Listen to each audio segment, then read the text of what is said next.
Thank you for reviewing our presentation on CRAFTS Incorporated as part of the Burkenroad Reports program. My name is Stephen Straitman, and along with Michael Algu, Atticus B.F., Maggie Ehrenrich, and Bart Rakuski, we covered CRAFTS.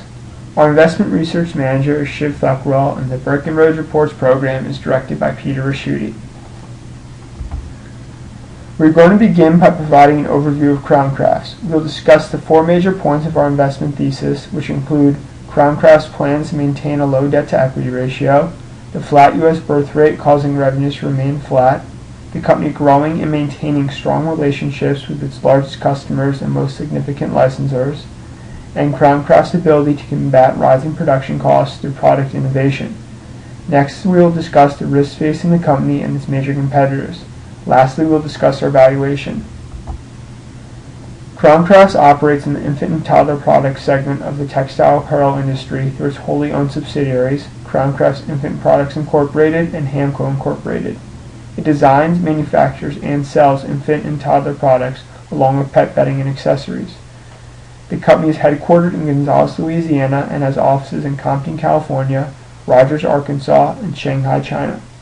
The company generates 71% of its revenue from its three major customers: Walmart, Toys R Us, and Target. Our 12-month price target is $5.50, resulting in a market perform rating.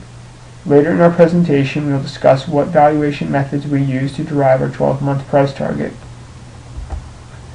In 2001, CRAFTS had long-term debt of $47.7 million. Over the next 10 years, the company made a concerted effort to pay down debt. As of January 1, 2012, the company had no long-term debt. Management plans to maintain a debt-free capital structure going forward despite low interest rates, but added that the only circumstance in which the company may take on additional debt will be to fund future acquisitions. Management added that the company will likely make an acquisition within the next year. The company's strong balance sheet should help it obtain favorable financing from lenders if an acquisition opportunity arises. The company's low debt gives it an advantage over competitors.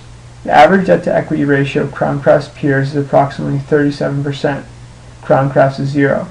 Because CRAFTS does not have to service debt, the company has excess cash and is able to pay a dividend. None of the company's peers are currently paying dividends. From an investor's perspective, CRAFTS' strong balance sheet is incredibly attractive. In our meeting with management, they stated that the U.S. birth rate is the main driver of CRAFTS revenues. To be more specific, they stated that the first birth rate is a main driver, since most families will use the same bed for their second child rather than buy a new one. In our analysis, we found that birth rate and GDP growth have the strongest correlation with revenues. The U.S. birth rate has been flat, staying at roughly 14 births per 1,000 women since 2005. The birth rate is projected to remain flat through 2014.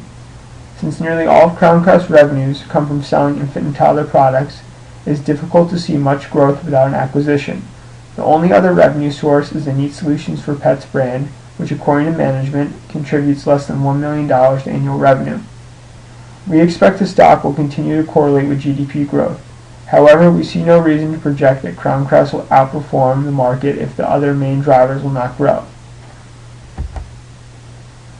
The company's customer base is composed of mass merchants, mid-tier retailers, juvenile specialty stores, value channel stores, grocery and drug stores, restaurants, internet accounts, wholesale clubs, and catalog retailers. CRAFTS' three largest customers by gross sales are Walmart at 38% of fiscal year 2011 revenue, Toys R Us with 22% of fiscal year 2011 revenue, and Target with 11% of fiscal year 2011 revenue. The company has private label programs with each of these top three customers. Management estimates that the company supplies roughly 70% of Walmart's toddler bedding products, 40 to 50% of Walmart's infant bedding products, 50% of Walmart's bibs, and 100% of Target's bibs. CRAFTS non-exclusive licensing agreements with well-known children's brands such as Disney, Sesame Street, Nickelodeon, and others provide a strategic advantage over competitors. Licensed products compose 99% of CRAFTS revenue from toddler bedding. Children have preferences for what type of products they want their parents to buy, and children usually prefer characters they are familiar with. Management stated that Disney products are very popular as of February 2012. Crown Crafts can capture revenue provided by customer preferences because of its license with Disney.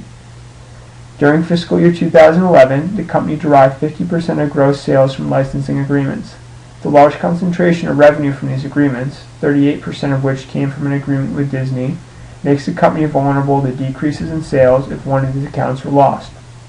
The ongoing success of Crown Crafts operations is contingent upon the company's ability to retain and extend current licensing agreements and to enter into new licensing contracts. Crown Crafts management meets with the company's largest customers on a regular basis to ensure positive relationships. Additionally, the company visits regularly with its major licensors, the largest of which being Disney. Many of Crown Crafts' licenses expire in 2013, although the company expects to renew without difficulty. To protect against the surge in cotton prices seen in 2011, Crown Crafts re-engineered some of its bedding products by using a polyester blend instead of 100% cotton.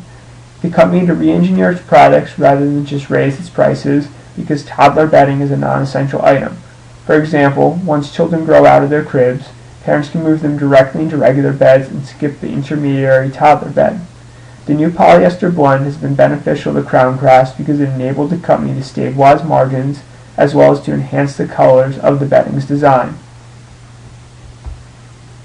Crown Crafts faces operational, regulatory, and financial risks.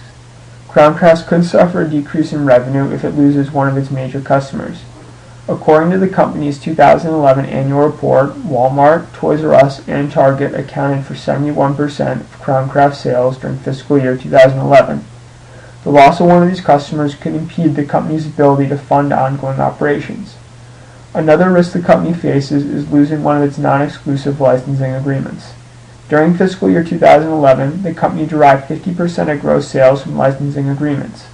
The largest concentration of revenue from these agreements, 38% of which came from an agreement with Disney, makes the company vulnerable to decreases in sales if one of these accounts were lost. The ongoing success of Crown Crafts operations is contingent upon the company's ability to retain and extend current licensing agreements and to enter into new licensing contracts. Additionally, because Crown Crafts does not hold exclusive rights to the licenses, the company runs the risk of losing market share to its competitors with the same licenses because of differences in product price and quality.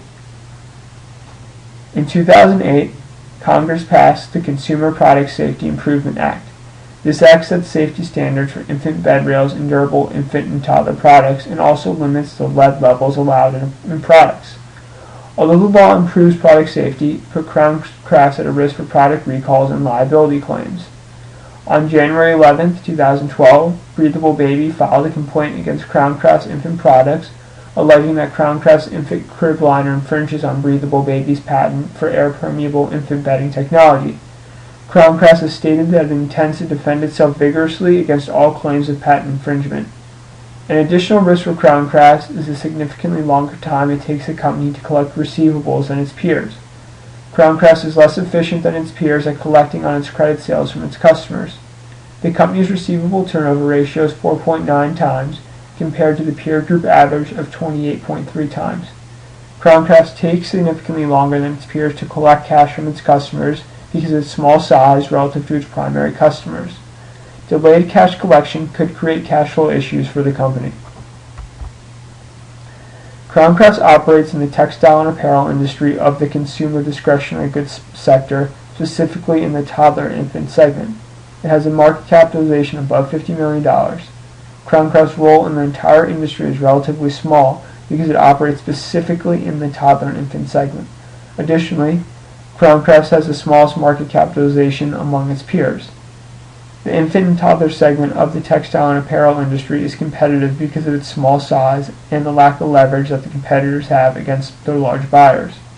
Crown Crafts expanded into the $50 billion pet industry with the launching of Neat Solutions for Pets in 2010.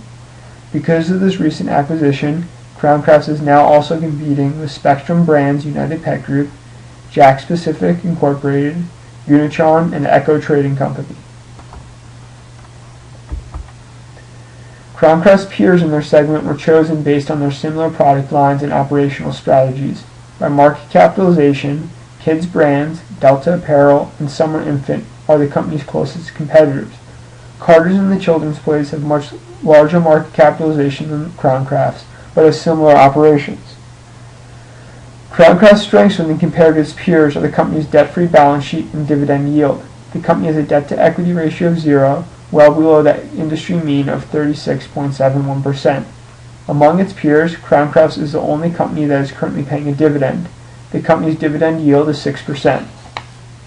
On a broader scale, standard and specialty infant product manufacturers are the company's major competition. Crown Crafts must maintain the quality of its products to continue to generate new product designs year-round and maintain brand name recognition to stay competitive against its peers.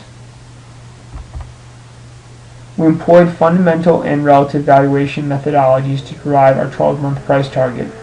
We performed a discounted cash flow analysis by projecting unlevered free cash flows through fiscal year 2021 and then assumed a perpetuity growth rate of 2.5% to derive a terminal value. We discounted our projected cash flows and our terminal value by a weighted average cost of capital of 17%. We determined our WACC based on Crown Crafts' all-equity capital structure and the illiquidity of the stock. We arrived at an estimated enterprise value of $52,094,000 and then added back cash of $207,000 to arrive at an equity value of approximately $52,302,000. Dividing the equity value by diluted shares of 10,036,000 yields an equity value per share of $5.21. We determined our multiples based on Crown Crafts' historic multiples and its historic discount to its peer group. We applied a 10 times price to earnings multiple to yield an implied price per share of $5.33. A 6 times enterprise value to earnings before interest, taxes, depreciation, and amortization multiple to yield $5.87 a share, and a 0.55 times enterprise value to sales multiple to yield $5.09 a share. We assign weights of 50%, 20%, 20%, and 10% to our DCF, price to earnings, EV to EBITDA, and EV to sale valuations, respectively. We assign the most weight to our DCF because it represents an intrinsic valuation of the company, whereas trading comps are market-based valuations. Our weighted valuation yielded a price target of $5.50, resulting in a market-perform rating. The Burkenroad reports are produced solely as a part of an educational program of Tulane University's A.B. Freeman School of Business. The reports are not investment advice, and you should not and may not rely on them in making any investment decision. You should consult an investment professional and/or contact your own primary research analyst regarding any potential investment.